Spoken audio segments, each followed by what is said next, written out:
through the mystic eye, eminent personalities from various walks of life in conversation with Sadhguru. This week, one of India's most prominent image management experts, Dilip Cherian, joins Sadhguru to discuss the origin of yoga and its significance. Mr. Cherian is the co-founder of Perfect Relations, South Asia's largest image management and public affairs consultancy group. He began his career as the economic consultant to the Bureau of Industrial Cost and Prices, Ministry of Industry. Later, he became the editor of Business India, one of India's leading business magazines. Watch as Mr. Cherian and Sadhguru speak about human evolution, the difference between religion and spirituality, and yoga's significance to the 21st century human being. In some senses, the tragedy that has just happened in Uttarakhand. Natural tragedies of this kind make one think about, one, why do they happen? Two, is it part of a much greater divine mystery? And to what extent is human degradation responsible for natural calamities? Human being is not the center of this universe. He can rise to a state where he can imbibe the universe. He can contain the universe within himself in terms of his experience. Such a possibility is there for one who explores. But the making of the universe, the making of the solar system, and even the planet is not human-centric. That is, every other life on the planet and everywhere else, every other form of life, not necessarily physical, all of them have a role to play. What is being construed as calamity is not really a calamity. A cloudburst is not a calamity. A mega wave in the ocean which you call a tsunami is not a calamity. An earthquake is not a calamity.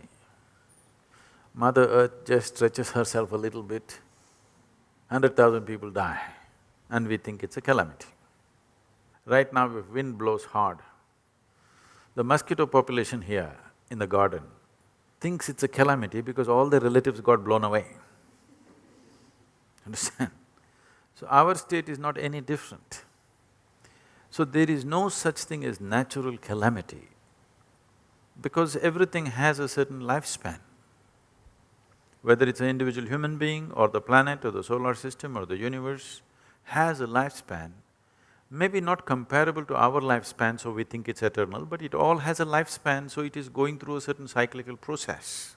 In this process, if an earthquake happened 1,000 years ago, people would have just felt the tremors and they thought God is angry and they would have kept quiet. Not too many would have died because somewhere an earthquake happens. We did not span across the planet as we do today. Today we are too many. We're nice, but we're too many Because we're too many, if one wave comes, 25,000 people will die, one cloud bursts, close to 20,000 people die. It is just, we are a calamity, we are in the way of everything without understanding anything. We are trying to live on the planet without having a clue about what is the nature of the planet, how it functions, what are its requirements. Without any of this understanding or making an accommodation for that, we just simply… we're too overjoyed with our own ability to do a few petty things. We're too enamored with our own petty intellect. I think this is an evolutionary problem. The religions of the book, the religions which have come thereafter, have in many senses, either deliberately or because of design by the people who designed them, lost that fundamental tenet of the belief in the self, because all the religions of the book go away from the more earlier forms of animism, the understanding of rocks, of stone, of mystic places. All those have in some senses been lost. Is that therefore devolution instead of evolution in modern thinking and religious thinking? Definitely not evolution. devolution is not a strong enough word because it is a complete backward step in the sense, this whole idea that the existence is human-centric comes from this, Yes. comes from these religions. Before these religions came, if you look at any other form of spiritual processes happening anywhere in the world, whether it's the Australian Aborigines or India for that matter, or Africa or North America, South America, wherever you see, everybody recognized the significance of every other life on level with human life. Yes. Whether it is an ant or a bird or an insect or a rock or anything was recognized as significant as a human being. Because it's simple sense to understand what the soil that you walk upon is what you carry as your body right now. This simple sense is completely taken away because everything that is universe is, sitting in a book. Yes. And you got to agree with the book, otherwise you're dead. That's it. When certain structures are made in the making of a civilization, in the making of a future for human beings or a set of human beings or the whole humanity, whichever way, either you can bank on human intelligence and create those things, or you can bank it on human consciousness and do those things, or you can bank on human baseness and fear and insecurity and do those things.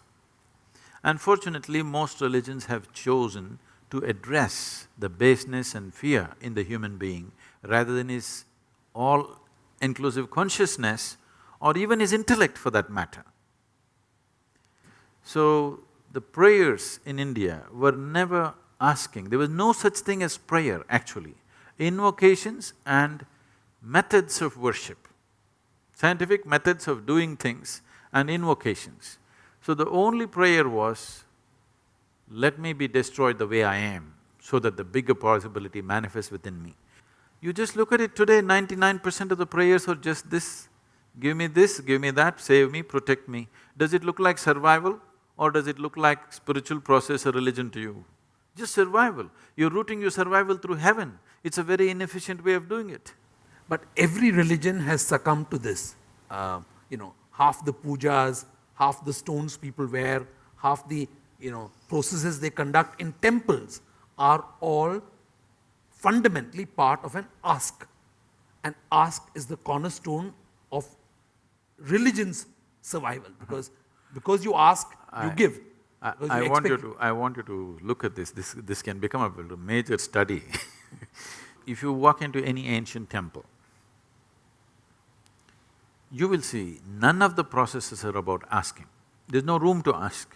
There is no room for adulation nor for asking, just scientific processes.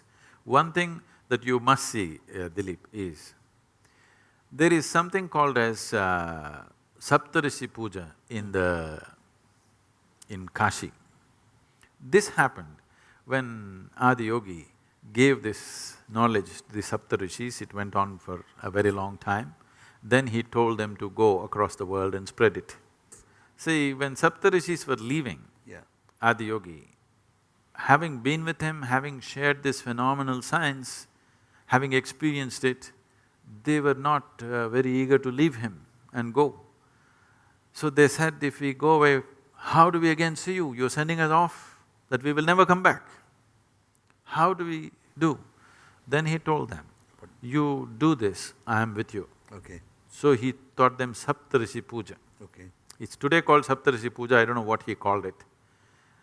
These ordinary priests who were doing it probably for money today, maybe not entirely, probably they respect the tradition that's offered them this, but money has become an important part of that. They are just doing the procedure in a certain way. You will be amazed, the stacks and stacks of energy that they build up there. See, we can do this in a different way. If the necessary protected atmosphere is there, I'll build it up in a certain way. In our programs, in things, we do things like this. But these are not people who have any internal capacity. They're just doing a process, outside process, which is so absolutely amazing that though the individual performing it, this is pure technology. You don't know one thing about your cell phone, but you know how to use it, you can speak to America. It's just like that. These guys themselves know nothing, but they're just sticking to the procedure and it's working miraculously. Miraculously means I was just flabbergasted, I couldn't believe. I always have a certain disdain for temple priests and the way things are conducted. I suddenly bow down to them, I say, okay, this is great. If you kept it for 15,000 years without distorting it, we have to, Bow down to it, yes. bow down to you, whoever you may be right now. What yoga means, which is the whole concept of unity.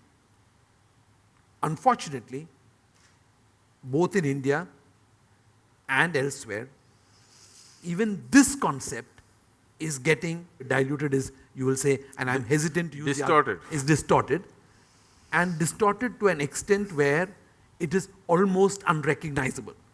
A lot of so-called yoga gurus have partitioned the whole, compartmentalized it as to a form of physical exercise and have lost out the core of the whole concept of it. But do you think that this breaking up is again an expression of where we are, consciousness, humanity, togetherness, all of that? Just ignorance. Okay. No, but what happens to yoga? I mean, since this is an area which you are… Now the California court ruled that if yoga has to enter the schools, you must remove all the Indian names. So Padmasana is being renamed as crisscross applesauce. You're joking. I'm not joking. Crisscross applesauce. Yes. To teach the children crisscross applesauce. Looks like Padmasana. I must cry, but I'm laughing. I know. This is weep worthy. In terms of yoga getting all distorted, it is a serious concern because the type of yoga that is going on, particularly, though I come from the stables of Hatha Yoga, I never thought I should teach Hatha Yoga because I didn't want to put people through such long processes because I have other ways of doing things. I thought we will never really teach Hatha Yoga except as a preparation for some long meditation programs, just 40 days, 60 days kind of preparation. But in the last 5–6 years, I've seen many, I think I've taken off at least 2 dozen reasonably popular yoga teachers in America to stop teaching because I just pointed out what they were doing and how it is impacting their lives. See, doing improper yoga is not just that they're going to hurt their body, they will bring calamities into their life. Because what you need to understand is, Hatha Yoga, the simple physical form of yoga, is a way of aligning your system with the cosmic geometry. So if you do it wrong, it's dangerous. If you do it wrong, you not just may cause physical damage, you will bring situations in your life which are completely disastrous for you. Whether your life works smoothly and constantly, successfully, or constantly you're in a pit depends on how well aligned or you're disaligned with the whole process. So Hatha Yoga is one way of aligning. It is a more physically, probably in today's world, more difficult way of doing it, but there is a certain beauty to it because it gives you health, it gives you well-being, at the same time it gives you success and focus and a different level of blissfulness in the body, which very few people experience. If you just sit here, how my body feels right now, I won't exchange this for anything. So why you don't go for a drink or a drug or something else which is physically whatever, is simply because you're in a better state than all those things. If I was miserable, maybe I would also drink. Yeah. If there was something going to elevate you for some time, why don't you do it?